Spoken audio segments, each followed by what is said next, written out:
Hello. So, welcome back to this second lecture of solid state. In the previous lecture, we have studied about crystalline and amorphous solid, and there we studied about the properties of crystalline solid and the properties of amorphous solid, and we came to know that crystalline solids is further subdivided into various categories, and then we arrived at molecular solids. Depending upon the nature of bond between them, the solids are behaving in different manner. So here in molecular solid, we studied about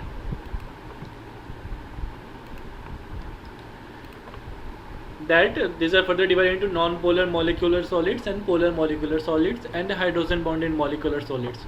And in the last lecture, I asked you to just revise your basics about bond formation, that is covalent bond and ionic bond, which you have studied in class 11th. So let us see what is non-polar molecular solid is all about. So non-polar molecular solids are soft and non-conductors of electricity. This is the first property. They have low melting point and are usually in liquid or gaseous state at room temperature and pressure. What is room temperature and what is pressure? So atmospheric pressure is room pressure and room temperature is 25 degrees Celsius. They are held by weak London or van der Waals force of attraction. Now this is let me just tell you that non-polar molecular solids are those who have covalent bond between them, and on suppose this is suppose there is a molecule, suppose in example, if you can take suppose CH4 carbon and hydrogen, 4 molecules of hydrogen and 1 molecule of carbon, CH4 is there, we call it methane. So you see neither carbon nor hydrogen has a particular electronegativity. They do not have high value of electronegativity. What is the electronegativity? Electronegativity is the property by which an atom try to attract electron towards itself. So if they do not have major amount of electronegativity, then carbon will not try to attract the electrons of hydrogen and hydrogen will not try to attract the electrons of carbon, so they will not get charged. Okay, so the bond will be formed C between carbon and hydrogen, but none of them will get charged, so no one will become polar. Then we call that non-polar molecular solid.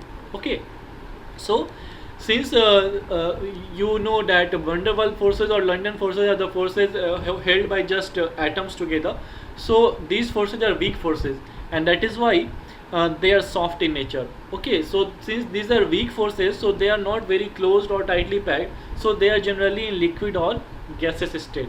Also they are non-conductors of electricity. Why? Because there is no presence of ions.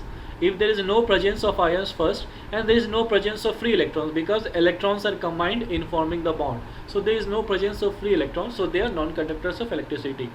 Okay, so this was about non-polar molecular solids. Then there is polar molecular solids. Substances like hydrogen chloride, sulfur dioxide, etc. are formed by polar covalent bonds. Now what is polar covalent bonds? You see here, I told you about electronegativity, isn't it? So electronegativity, you see chlorine. Chlorine is group 17 element. Fluorine, chlorine, these all are group 17 elements. Okay. So what is the atomic number of chlorine? It is 17. If the atomic number is 17, it means its electronic configuration is 287.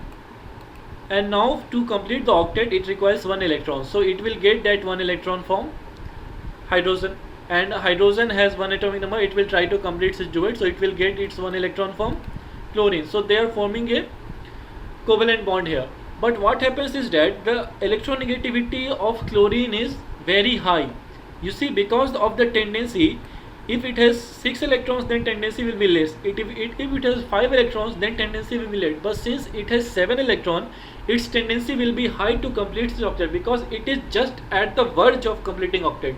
When you are at the verge of doing something, then your energy is very high. So since it is at the verge of completing its octet, its electronegativity is very high.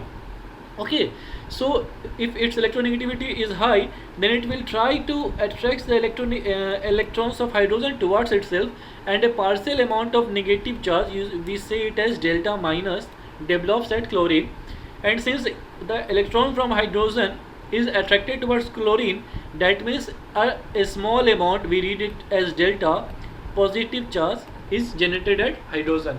Now you see, this is actually a negative charge and this is actually a positive charge, so it is kind of polar molecule. A polarity is developed. No, polarity is what? Plus and minus. So a polarity is developed, and that is why we call it as polar molecules. Okay, so now we can read here. So the molecules in such solids are held together by relatively strong dipole-dipole interaction. So dipole is this. You see, this is the symbol of dipole. So this is slightly positive and this is slightly negative. So a kind of dipole-dipole interaction is happening here. These solids are soft. Again, it is also soft because overall it is a covalent bond only, and non-conductors of electricity. Why non-conductors of electricity? Because the electrons are not free. They are held here with this covalent bond. So electrons are not free, so they are not conductors of electricity. And if you say that here is the ion, no sir, it is not ion. It is just a dipole developed here. It is just charge, polar charge developed here. It is, if this goes from here, it will also go from here, because it is a tendency to attract the electron. So if it has a tendency, we can say that a charge is developed here, but it is in the presence of this positive charge, though they are cancelling each other. Okay, so their melting points are higher than those of non-polar, because since it is dipole-dipole interaction, so dipole-dipole interaction is greater than van der Waals force of attraction, so its melting point will be higher than non-polycular solids. So most of these are also gases, because again it is covalent bond under room temperature and pressure. And example, it is sulfur dioxide or hydrogen chloroxide. If you see sulfur dioxide, how it will be formed? So what is the atomic number of sulfur? The atomic number of sulfur is sulfur 16. So 2, 8 and 2, 8 and 6. So sulfur atomic number is 16. Its atomic configuration will be 2, 8 and 6. So it requires how many electrons? 2 electrons. And what is oxygen? Atomic number 8, 2, 6. So it will require 8 electrons. It will require 2 electrons more to form the octet. Atomic number of oxygen is 8. Atomic number of sulfur is 16. So if we try to make the diagram of it, so how it will look like? Sulfur, so you see 6 electrons are here, so we will mark it as 1, 2, 3, 4, 5, 6. Okay, and oxygen,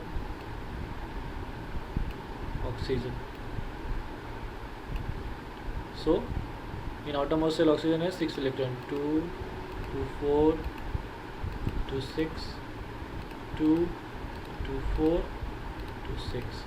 Okay, it requires 8 electrons here, so they will form this kind of bond. So it is sulfur dioxide. Okay, so oxygen will share 2 electrons, it will share 2 electrons. But there is a trick that this electron is not shared by sulfur, it is only shared by electron, this pair. So it is denoted like this sometimes. Okay, and this it will denote like this. So you remember just this. This is just for representation. I am reminding you, so I am telling you. This is not, you do not have to study this thing in solid state, but for your revision I am just drawing it here. Okay, now we move ahead to hydrogen bonded molecular solids. So we studied about non-polar, we studied about polar, and the third is hydrogen bonded molecular solid. So it is saying hydrogen bonded, that means hydrogen must be present in the molecule. So the molecules of such solid contain polar covalent bond. Again, polar covalent bond. What does this mean? This means that the bond shall be covalent, but it will develop a polarity. And why is polarity developed? Polarity is developed because of the electronegativity of the atoms. So again you see this fluorine, oxygen, nitrogen, these are all negative atoms. Electronegative atoms means it has tendency to attract electrons towards themselves. So hydrogen bonded molecules of such solid like hydrogen oxide, that it is what it is, water. So they are non-conductors of electricity. Non-conductor तो होगा ही because they do not have free electrons and they do not have ions. Generally they are volatile, liquid or soft solid. So these are the properties that you have to remember. In every case we have seen that they are soft under room temperature and pressure. So hydrogen bonded molecular solid, this means hydrogen bond is developed here. So how is hydrogen bond developed? You see here, this is the structure of water molecule. Okay, one water molecule structure is like this. If you see another water molecule, how it will be like?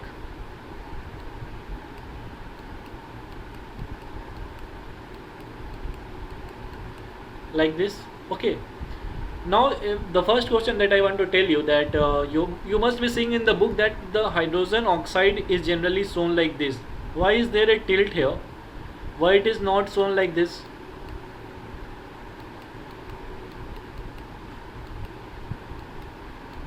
Why it is not shown like this but like this? Because these bonds are repelled by the electrons present in other cell of oxygen atom. So what happens, this is actually formed by electrons only, and this is also formed by electrons only. So this charge and this charge, you know, like charges repel each other, so they repel here, and when they repel, it actually bends. It is straight but the charges here are repelling it, so it bends here. So the actual structure is like this, so they are drawn like this. Now you see, if the water is there, so the molecules will be like H2O, H2O, so a plethora of H2O molecules will be there, isn't it? It will be there. So you see, when hydrogen and oxygen, this is one separate molecule, this is one separate molecule, and when they are coming in contact, oxygen will develop a particular delta minus here, and this hydrogen will develop particular delta plus here. Why? Because oxygen is electronegative element, and hydrogen will the electrons of hydrogen will be slightly deviated towards oxygen because of the electronegative nature of oxygen. So a kind of polar hydrogen oxygen bond is developed. So this is what is called as hydrogen bonded molecular solids. Okay, because hydrogen has one electron in its cell, so it can either lose or it will complete its octet. Now because of the electronegative nature of oxygen, a slightly negative charge will be developed at oxygen and a slightly positive charge will be developed at hydrogen. Since it is the presence of hydrogen molecule, so we call it as hydrogen bonded molecular solids. Okay, now moving ahead, so you see, these are the examples. The image may be blurry. So this is an example of diamond. You see diamond, what is diamond made up of? It is made up of carbon. And what is the atomic number of carbon? Carbon has the atomic number of 6. So the electronic configuration is 2 and 4. Now how many electrons carbon need? Carbon needs 4 more electrons to complete its octet. It needs 4 more electrons. So it will form 4 bonds. You see, this is the atom of carbon. It is forming 4 bonds. 1, 2, 3 and 4. Again, every atom of carbon you see is forming 4 bonds. So it is the structure of diamond, and this is atomic solid. Okay, because the atoms are forming bond. This is an ionic solid example. You see, this is the structure of sodium chloride, NaCl. What is the atomic number of sodium? Sodium is atomic number is 11. So what is its atomic number? 281. And it is very easy for sodium to donate this electron so that it can complete its octet. So it will donate this electron, and who wants this electron? This electron is needed by chlorine because it has to complete its octet.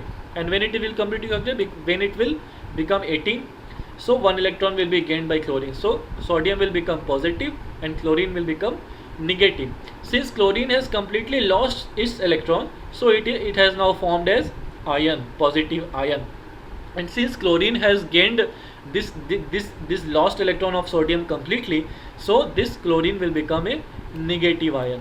So in the solid state, it will exist as solid, and this will be together with the electrostatic force of attraction, because when positive and negative charges are there will be electrostatic force of attraction, and this is the highest value of the force of attraction.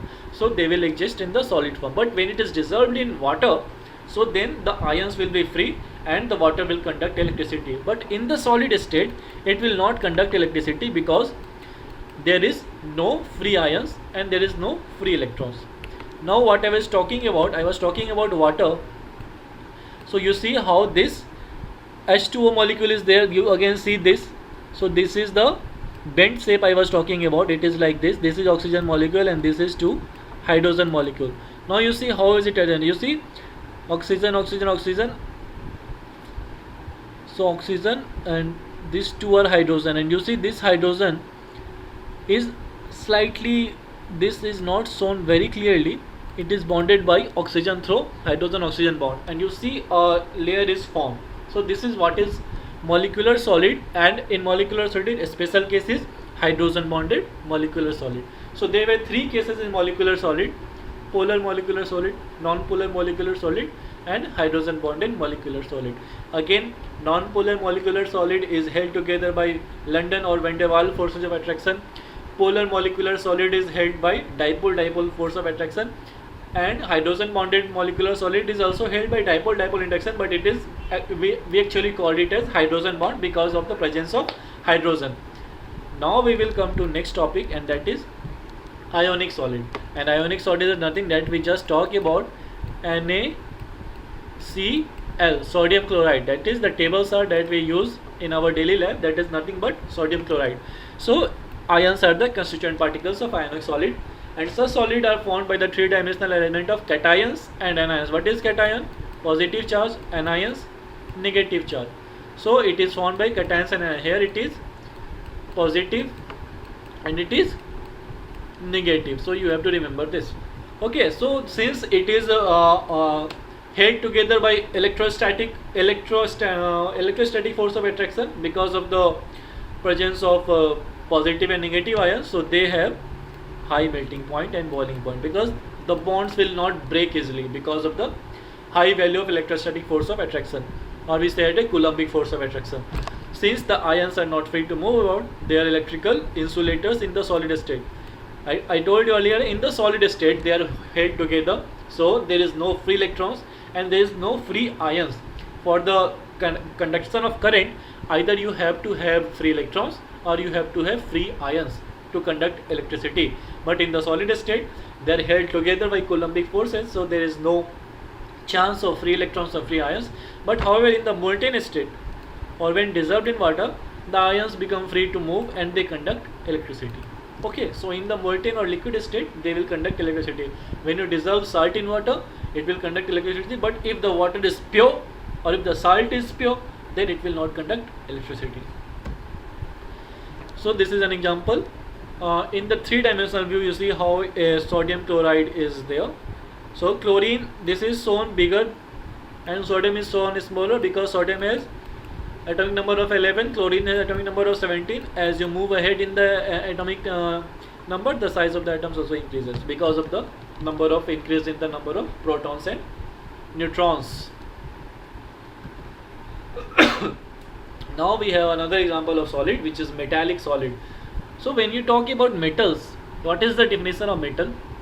Metal is nothing but the materials which are electropositive in nature. What is this electropositive thing? Electropositive means which can donate electrons. Now when something donates electron, it becomes positive because it has donated a negative charge. So this is why it is called electropositive, and that is why metals are generally good conductor of heat and electricity, because they donate electrons, so the electrons are free. Since the presence of free electrons is there, they will conduct electricity. So when we talk about metallic solids, so how does metallic solid state? Then the metals are orderly collection of positive ions, electropositive nature. So orderly collection of positive ions surrounded by sea of free electrons. Means these are my metals, suppose metallic atoms. So what happens, they all have donated the electrons, and this is my negative ions, and these are positive metal ions. So you see there will be some force of attraction because of which they are attracted together as a solid, but overall its charge is 0. So they are metallic solids. Okay, there is no another ion, there is no ion thing is not there. It is pure solid and it is pure single metal, because this is one metal, this is the same metal, this is the same metal atom, this is the same metal atom, but they are electropositive in nature. So they have donated their electrons which are there in the metal itself but in the free state. Now when it is in the free state, there must be some force of attraction there, some force of attraction between the positive ion of metal and that electron will be there. So they are in the solid state. Now why does current flow? So current flows only when we apply an electric field. Now when we apply a separate electric field, these electrons are directed to move in a particular direction and the electric current is set up. Okay, so the basics, if you try to relate the dots, then it will automatically get clear. But moreover, let us move forward. These electrons are mobile and are evenly spread throughout the crystal. So this is just theory. Each metal atom contributes one or more electrons towards this sea of mobile electrons. So if it is sodium,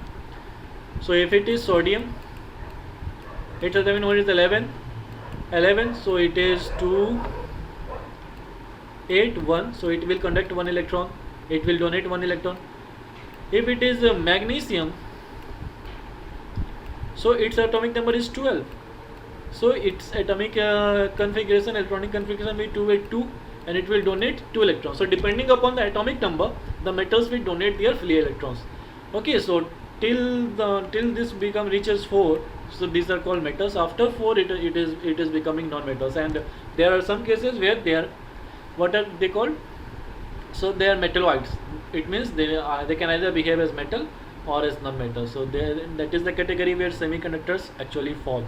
Okay, so this again, let us move forward. Similarly, when heat is applied to one portion of a metal, the thermal energy is uniformly spread throughout by free electrons. So metals are good conductor of heat and electricity because of the presence of free electrons. Another important characteristics of metal is their luster and color in certain cases. This is also due to the presence of free electrons in them. So if in objective question it is asked that why are metal lustrous and there are color in certain cases, then you can just need to answer that it is also because of the presence of free electrons. So most of the cases, everything that happens in metal is because of the presence of free electrons. And one thing you need to remember is metals are highly malleable and ductile. Malleable means it can be beaten into thin sheets, and ductile means it can be stretched to a very large length. Okay, so this was about metallic solids. Now, so the classification is getting ended here. So this is what we studied as crystalline solid, that it has a definite shape. You see, definite shape of crystals are there in the form of triangles, and it is getting repeated in a definite pattern. Now you see, this is the structure of molecular structure of glass. So its shape is not at all uniform. Here the size of this circle is different, here the size of this circle is different, here the size of this circle is different, here the size of this circle is different. So this is the basic difference between crystalline and amorphous solid, that crystalline solid had a definite shape, but amorphous solid does not have a definite shape. Okay, now moving forward. So this is again a definition that you need to remember, that covalent or network solids. So this is the structure of diamond that I already told you, and this is graphite. Graphite is again formed layer by layer. Okay, and this is why the graphites are very slippery, because the molecules are there on layer by layer. And this is silica, SiO2. Okay, so it says that a wide variety of crystalline solids of non-metals result from the formation of covalent bonds between adjacent atoms throughout the crystal, and they are called giant molecules. What does this mean? That means वो जो atoms है वो आपस में ही अपना सारा bond बना लेते हैं, और वैसे बॉन्ड बनाने के बाद जब एटम्स बॉन्ड बनाता है तो क्या बनता है? मॉलिक्यूल बनता है. तो ऐसे नॉन मेटल्स या मेटल्स जो बॉन्ड बना करके आपस में ही बड़े से मॉलिक्यूल्स बन जाते हैं, उनको कहते हैं, they are called giant molecules. And these are the examples. Like diamond, you see carbon itself is forming 4 bonds everywhere, 1 2 3, and one another will be there on the back side. You see here, every carbon will be forming 4 bonds in itself, and it is completing a tetrahedron structure.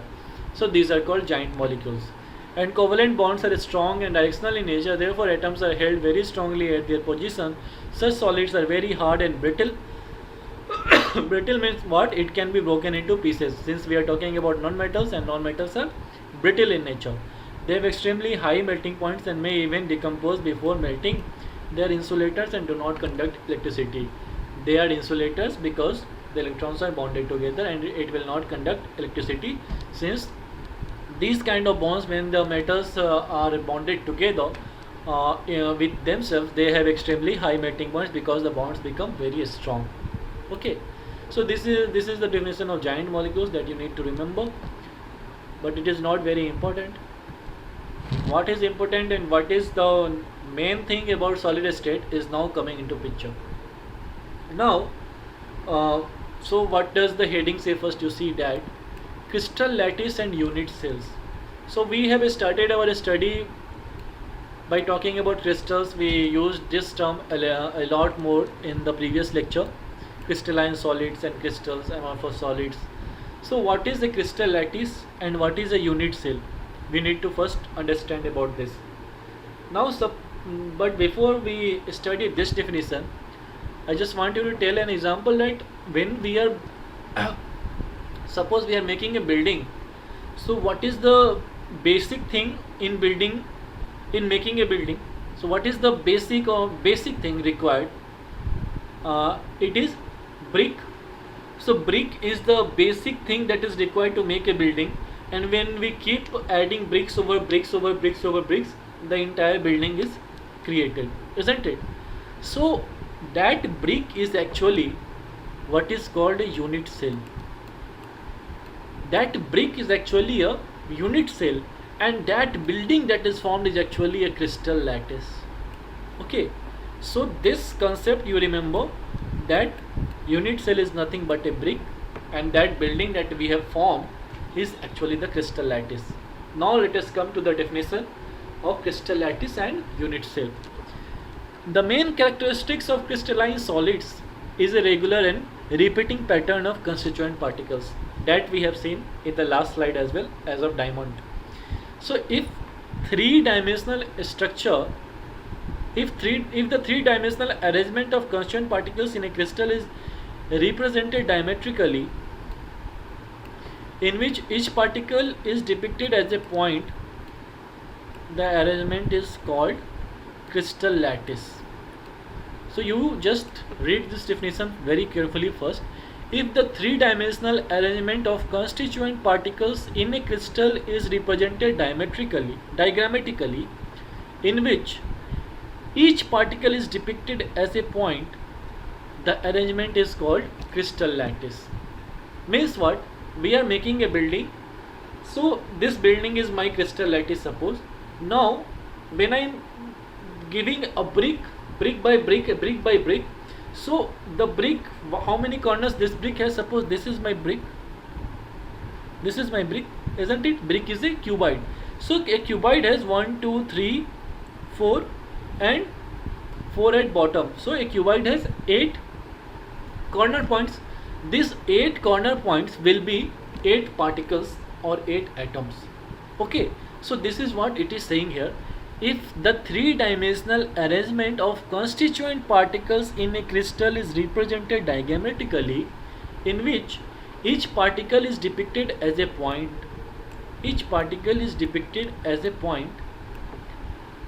the arrangement is called crystal lattice. So this arrangement is called crystal lattice. Okay, now thus a regular three-dimensional arrangement of points in a space is called a crystal lattice. So these are the points in a space, and its arrangement is we are calling as a crystal lattice. This will become very clear when I will show you one video, but before that I just want to give a theory. Okay, so there was a scientist whose name was Bravais, and Bravais was the one who developed that how many possible arrangements can be there for these 8 points to be arranged in a three-dimensional space, and he arrived at a conclusion that there are only 14 possible ways through which this three-dimensional lattice can be formed, and those were called Bravais lattice or Bravais lattice as a silent. So what can we say is that what is the characteristics of a lattice then? Each point in a lattice is called lattice point or lattice site. So when we say about brick, you keep in mind brick itself.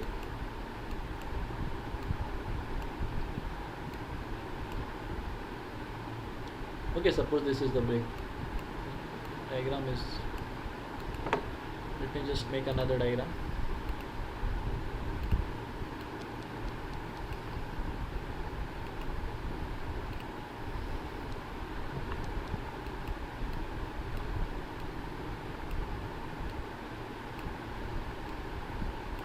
Okay, so it is saying that each point in a lattice is called lattice point or lattice side.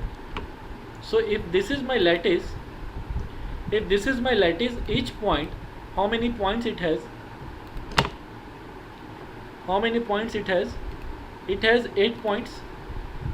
So each point will be called as lattice point or lattice side. Each point will be called as lattice point or lattice side if this is my lattice. Now each point, so this arrow is, each point in a crystal lattice represent one constituent particle, which may be an atom, a molecule or ion. So first step is I call it lattice point. Then second step I called it as atom. So this point that I am calling is lattice point can be an atom or a molecule or an ion. The third thing is that lattice points are joined by straight lines to bring out the geometry of the lattice. So this straight line that we are drawing here, these are imaginary lines. They do not exist actually. These are just drawn to show the geometry. What kind of geometry? That it is in the form of cuboid or it is in the form of cube. So to depict this geometry, this kind of geometry, we are drawing that imaginary line. Okay, otherwise only the atoms are there. Okay, only the atoms are there, which we called is at lattice point. So only the lattice points are there. The geometry that we have drawn here is imaginary, just to depict that it is in the form of cuboid. Okay, so now what happens is that characteristics of a unit lattice. Now suppose this is my big lattice. Okay, so this is my complete lattice. Okay, or big lattice, or you say this is my building. Now what happens is that in a building also, or in a big lattice also, there must be unit lattices. Okay, so this unit lattice, if you take about, so it is what? Unit lattice is characterized by, these are again lattice points, and a unit lattice is characterized by 3 dimensions. Those are A, B and C.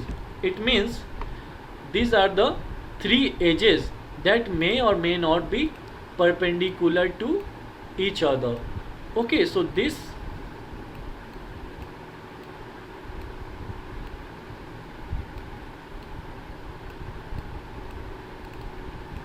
if this is A, this is B and this can be C. Okay, these edges may not be mutually perpendicular to each other, and there are 3 angles that we need to define, and these are the angles alpha, beta and gamma. So these angles may or may not be 90 degree. Okay, so a unit lattice is again that is a brick, or we carry it as unit lattice, or we can call it as unit cell. Okay, so a unit cell or unit lattice is given by 3 dimensions A, B and C, and they may or may not be perpendicular to each other, and 3 angles, that is alpha, beta and gamma, between this A, B, B, C and AC. Okay, so what are the 6 parameters in total? A, B, C and alpha, beta and gamma. So if I know these 6 parameters, I can define a unit cell. Okay, so in these 6 parameters, A, B, C can be equal and alpha, beta, gamma can be 90 degree. What is this? This is a perfect cube. Now A, B, C are not equal, but alpha, beta and gamma are 90 degree. What is this? This is cuboid. Okay, so a cube can be there or a cuboid can be there, and now depending upon A equals to B not equals to C, or A equals to B not equals to C, alpha equals to beta equals to 90 but gamma not equals to 90, there are various types of combinations that can be created and overall how many combinations can be created? 14. And this is the scientist Bravais which determined all these 14 combinations. Okay, so now all the 14s we do not have to study. We have to study basically the first 3, and we call it as primitive. So primitive unit cell, what is it? We see here, when constituent particles are present only on the corner position of a unit cell, it is called as primitive unit cell. So this is suppose a unit cell, and the constituent particles, that is like atoms, are present only at the 8 corners. Okay, then we call it as a primitive unit cell. Okay, this thing you remember. Centered unit cell, it means that when a unit cell contains one or more constituent particles present at positions other than the corners in addition to those at the corners, it is called a centered unit cell. What does this mean? This means that in all the 8 corners the atoms will be there. Also the atoms will be there at the center of how many faces? 6 faces are there, 1 2 3 and 1 2 3. So at the center of the 6 faces atoms will be there, and that will be called as centered unit cell. In the centered unit cell again there are body centered, face centered and end centered. Now you are not understanding any of this, so I will show you a video for the visual, then you will understand better. So let me just show you the video.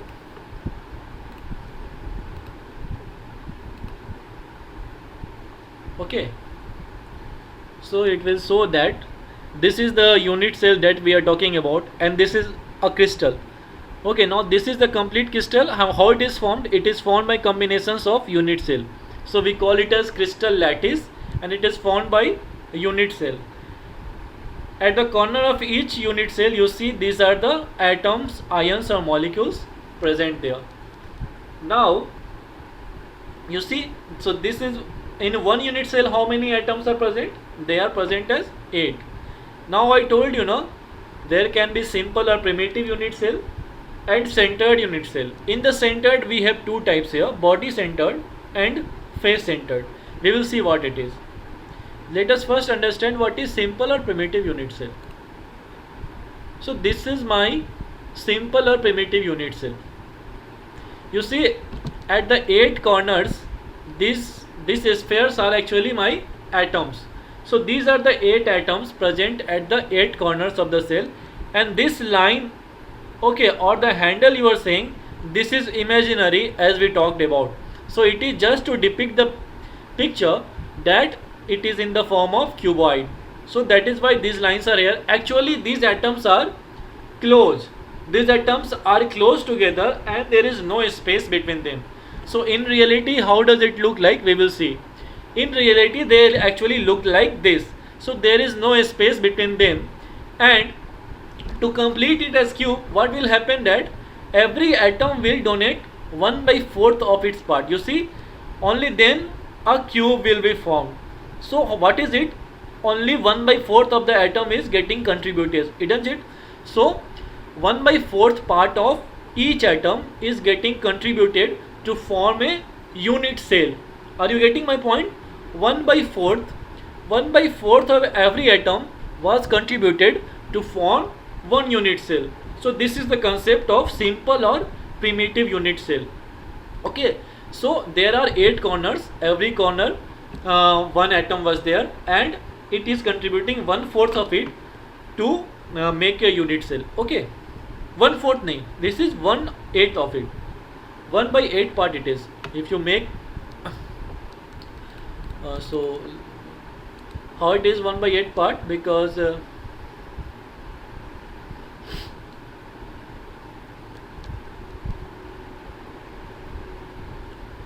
how can I show this?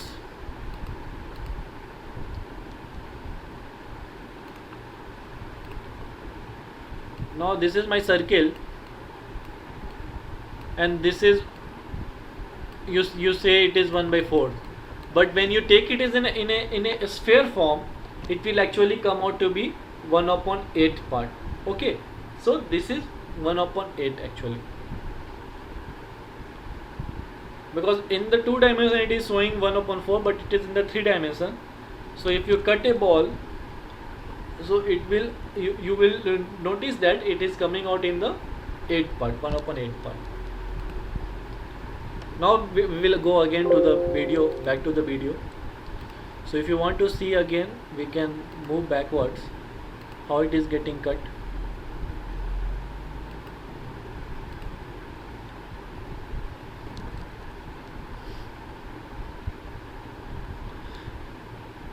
You see 1, 2, 3, 4. So 4 in the front face and 4 in the back face will be there, no? Automatically. So that will be 8.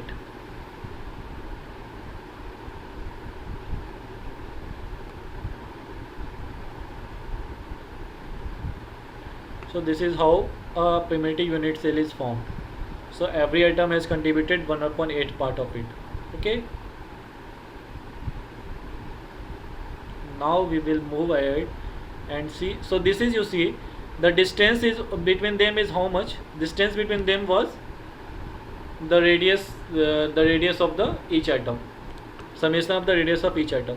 So you can see what happens is that this is just for pictorial representation. In reality it exists like this.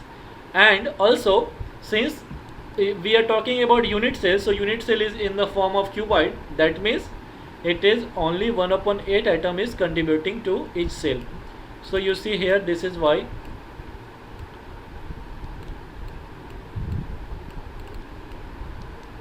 it is said like this. Number of atoms in simple cubic unit cell, we can say number of atoms, if we calculate total number of atoms, how many of it will be there? You see there are 1, 2, 3, 4, 5, 6, 7, 8 atoms was there. So 8 corner atoms, and every atom is contributing 1 upon 8 atom, 1 upon 8 part of it per unit cell. So 8 into 1 upon 8, that means total only, if I say 1 atom is present. You got it my point? Number of atoms in simple cubic unit cell, 8 corner atoms, since 8 atoms are there, 1, 2, 3, 4, 5, 6, 7, 8, but only 1 upon 8 part is getting contributed. So 1 atom is contributing 1 upon 8 part. So 8 atoms will contribute 8 into 1 upon 8, that is 1. So total number of atoms in a primitive simple unit cell is 1. Now the second part was actually body centered. So we will see what happens here is that at the corners atoms are present as usual in the simple primitive unit cell. But in the body of the unit cell, at the center of the body, there is one complete atom present there. So this is why it is called body centered unit cell. Okay, in the body, at the center there is a atom present. So at the corners 8 atoms are present as usual. Moreover, at the center 1 atom will be present, which is getting highlighted here.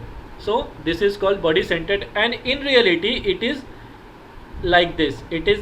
So here no atoms are no more touching. So the actual distance between them will not be r plus r, because this is the additional distance there. They are not touching because of the presence of one center atom present there. So it is not allowing them to touch. Okay. So if you see the number of atoms present here, what it will be? There is one complete atom already inside the unit cell, and this is again contributing 1 upon 8 part. So 8 into 1 upon 8, that is 1, and plus 1, this is whole atom will be there present inside the unit cell. So let us further watch it. This is how this one atom is inside the unit cell completely, and these are the corner atoms surrounding. Now we will just make it a cube, perfect cuboid.